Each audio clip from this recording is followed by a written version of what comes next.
Fala pessoal, tudo bem com vocês? Que grande vitória do São Paulo sobre o Flamengo, hein? Volpe monstruoso, Brenner, Daniel Alves, Tietê, todos jogaram bem, foi um jogo impecável do Tricolor.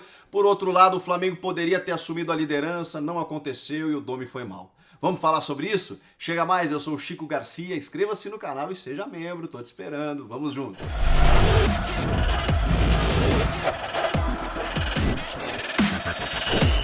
Que grande partida de futebol acompanhamos, hein? Não para os flamenguistas, né? Certamente eles não gostaram do que viram, mas foi um jogo aberto, de muitas opções, chances criadas, de várias circunstâncias acontecendo, pênaltis marcados, pênaltis perdidos, enfim. Muito pra gente falar sobre essa grande vitória do São Paulo, hein? Que vitória tricolor, foi um jogo coletivo muito bom. Se você olhar individualmente, o time do Flamengo é melhor do que o do São Paulo. Agora, o jogo coletivo do Tricolor foi superior ao do rubro-negro nesse domingo. Eu sei que o Flamengo está desfalcado, mas a gente tem que chegar a um acordo aqui. Ou o Flamengo tem o melhor elenco do futebol brasileiro e pode jogar com qualquer jogador que dá conta do recado, ou ele também sofre com alguns desfalques e vira justificativa para derrotas. A gente tem que chegar nesse consenso. Eu sei que o Arrascaeta não jogou, eu sei que o Gabigol não está jogando, mas hoje o Pedro é titular. Então, essa comparação também tem que ser feita. Eu sei que ele botou meninos na defesa e tudo mais. Agora, ou a gente chega à conclusão que o Flamengo tem elenco que, independentemente do jogador que entra da conta do recado, ou vamos usar como justificativa de que, mas estava desfalcado, não tinha o fulano, o Beltrano. Eu acho que com o time, individualmente, que o Flamengo teve no campo do Maracanã hoje, era um timaço. Ainda assim um timaço, Everton Ribeiro, Pedro, Gerson, Bruno Henrique, os principais jogadores, né? Com exceção aí do Arrascaeta. O Rodrigo Caio na seleção e tudo mais. Mas, enfim, eu acho que ainda dava pro Flamengo fazer um jogo melhor. Até porque bastava o Flamengo vencer que se tornaria o líder do brasileiro. Eu sei que o primeiro turno não vai acabar nesse fim de semana, né? Esse campeonato tá muito maluco, porque o próprio São Paulo tem 3 jogos para disputar. Então ele é o líder do Flamengo em potencial, né? Porque se ele vencer esses 3 jogos, ele conquista 9 pontos, ele tem 30. E o líder hoje, que é o Inter, tem 35. Mesmo com o tropeço do Inter, ele ainda continua perdendo para o Corinthians, ele ainda continua na liderança porque o Flamengo não soube fazer valer o seu fator local, né, a sua possibilidade de retomar, de conquistar, né, na verdade, a liderança do Campeonato Brasileiro. E o Atlético Mineiro também vai jogar nessa segunda com o Palmeiras, tem um jogo a menos contra o Atlético Paranaense, então tem muita coisa para acontecer. O fato é esse campeonato tá bem aberto, tem muita coisa para rolar ainda, gente. Tem o envolvimento desses times nas Copas, né? E o próprio São Paulo, que foi eliminado precocemente no Paulista, na Libertadores, perdeu para o Lanús agora, né, nessa segunda fase da Sul-Americana, vai jogar agora na quarta-feira para ver se avança de fase.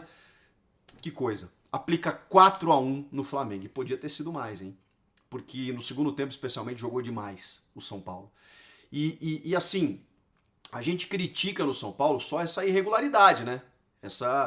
Poxa, contra o Fortaleza, faz 2-0, encaminha a vaga, depois sofre 2 gols. Aí perde pro Lanús, aí perde pra LDU, é eliminado e tal, daqui a pouco vai, ganha um clássico, ganha do Corinthians, como ganhou, ganha do Palmeiras no Allianz Parque, coisa que nunca tinha acontecido, quebra o tabu, aí agora vai e aplica 4-1 no Flamengo.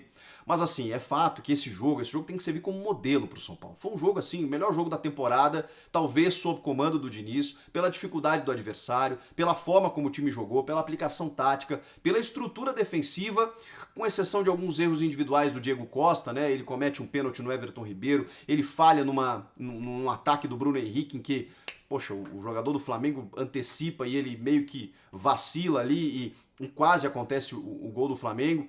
Num chute do João, que a bola bate no travessão, inclusive. Ou seja, mesmo com esses erros individuais, o jogo coletivo do Tricolor foi tão bom que ele não comprometeu. Mas o Diego precisa errar menos defensivamente. Mas aquilo que a gente falava, que o próprio Diniz combatia, né? Não é o Bruno Alves, não é o Arboleda, não é o Diego, é o sistema. E o sistema tem que funcionar. E o sistema funcionou. Primeiro porque o Luan já vira um pitbull, né? Um cachorro ali à frente da defesa, muito forte na marcação. E eu preciso reconhecer que o Daniel Alves fez um grande jogo. Eu sou um crítico dele no meio, porque eu penso que ele pode contribuir muito mais jogando como ala, como lateral, como um ponta aberto, pisando na área, jogando um pouco mais avançado, mais próximo do gol pela qualidade que ele tem, mas é inegável o jogo tático que fez o Daniel. Ele caçou o Gerson o jogo inteiro, inclusive até cometeu um pênalti, né? Discutível, é verdade.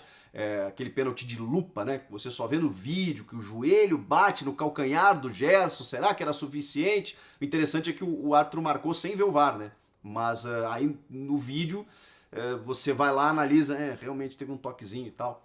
Foi pênalti, foi pênalti, mas foi pênalti. Mas o Daniel Alves caçou o Gerson, assim, o jogo inteiro. E ele foi fundamental para esse preenchimento de espaços do tricolor no meio de campo, onde o Flamengo costuma deitar com o Everton Ribeiro, com o Gerson, e não conseguiu. Não conseguiu. O Flamengo teve muito poucos espaços.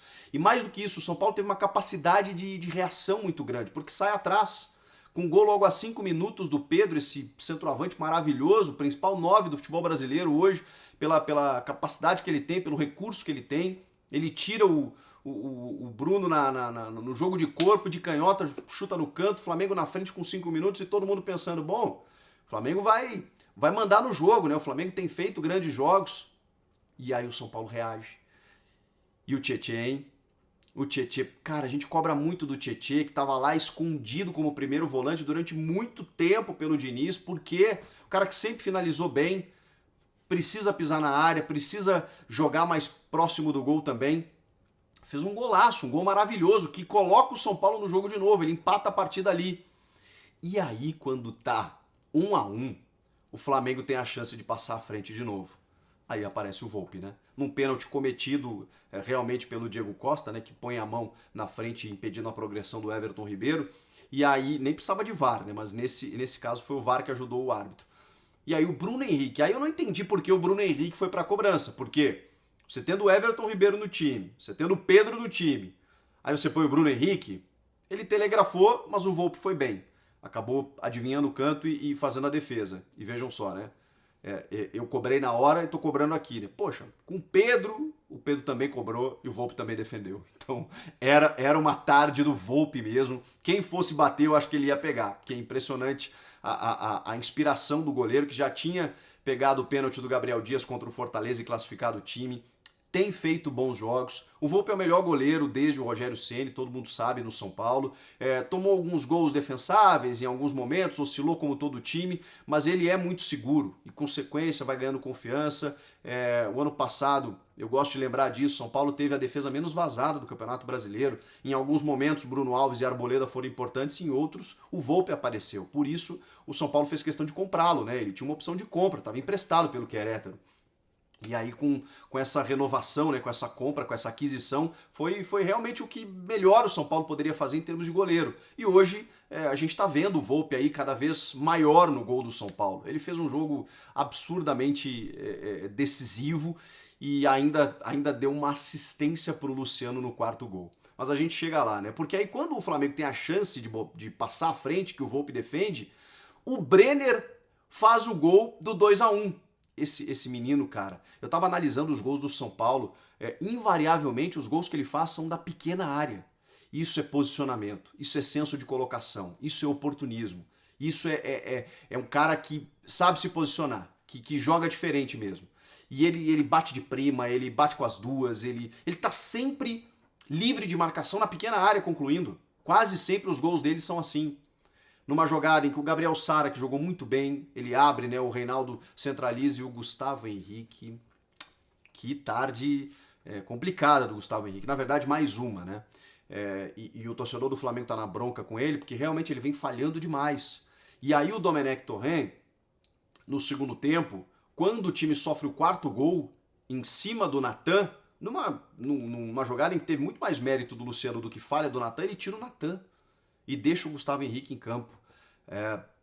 Achei meio desnecessária essa troca, assim, meio que queimando o moleque da base, que obviamente enfrentou dificuldades no jogo, como naturalmente enfrentaria, né?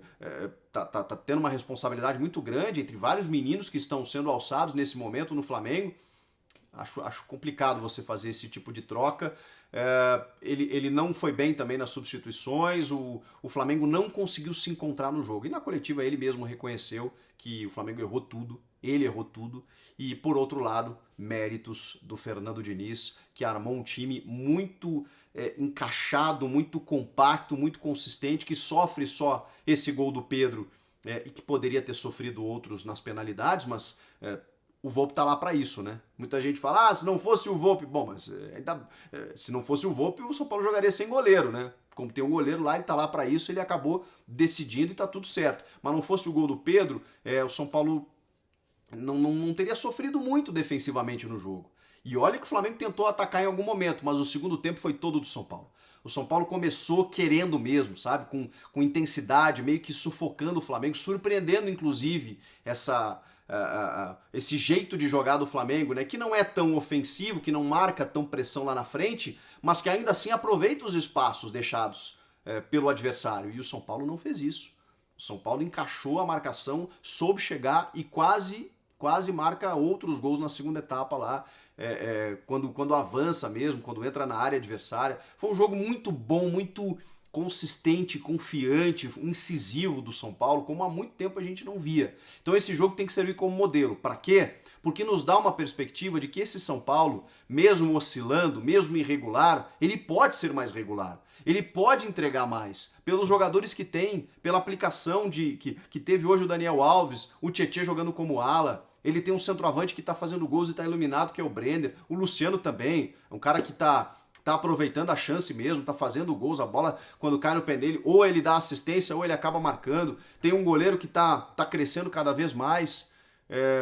O Luan ali na frente da zaga, que foi um acerto. Ou seja, o Gabriel Sara também evoluindo, o Igor Gomes fez um bom jogo, ele só peca muito na finalização, mas o Igor Gomes eu acho que também tá melhorando em relação àquilo que vinha acontecendo nos últimos jogos. Que jogo de São Paulo, hein, meus amigos? E campeonato totalmente em aberto.